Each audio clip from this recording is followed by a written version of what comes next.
A crowd of supporters has turned out for Alexei Navalny's funeral today in Moscow, and lawmakers in Alabama's House of Representatives have passed a bill to restore access to IVF treatments.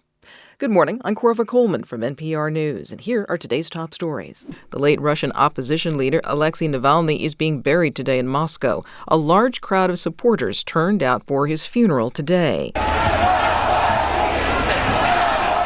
The mourners are being watched by scores of Russian police and riot officers. Navalny died 2 weeks ago today under mysterious circumstances in a Russian penal colony. The Biden administration imposed scores of new U.S. sanctions on Russia after his death.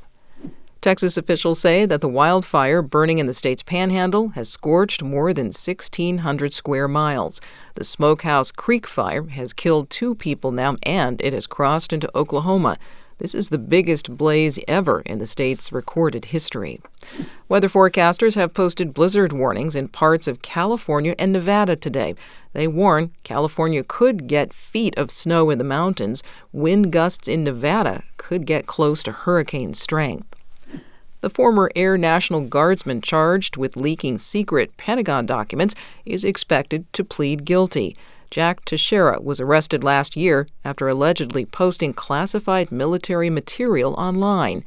NPR's Ryan Lucas has more. Teixeira was indicted in June by a grand jury in Boston on 6 counts of willful retention and transmission of classified information.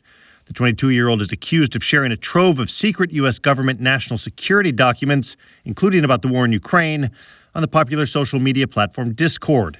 He initially pleaded not guilty to the charges, but now prosecutors have filed a motion in federal court in Boston asking for a change of plea hearing, indicating that some sort of plea agreement has been reached. No details on it were immediately available, but the judge overseeing the case has agreed to the hearing and scheduled it for Monday. Ryan Lucas, NPR News, Washington. Lawmakers in the Alabama House of Representatives have passed legislation that would allow state clinics to resume in vitro fertilization treatments.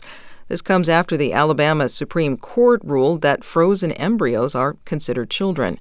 From Troy Public Radio, Kyle Gassett reports the bill goes to the Alabama Senate. Doctors and clinics had suspended IVF services for patients following the ruling, fearing criminal charges or civil liability if embryos were damaged or destroyed. After hearing complaints and heartbreaking stories from constituents who'd been denied IVF treatment by major clinics in the state, lawmakers in the Alabama House of Representatives passed the bill with a large majority. The bill's sponsors say this is a temporary fix and that a longer conversation and debate over the legal status of frozen embryos will be happening later. Alabama's Governor Kay Ivey has already indicated she's ready to sign legislation that would allow IVF treatments to resume statewide. From NPR News, I'm Kyle Gassett in Montgomery, Alabama. You're listening to NPR News.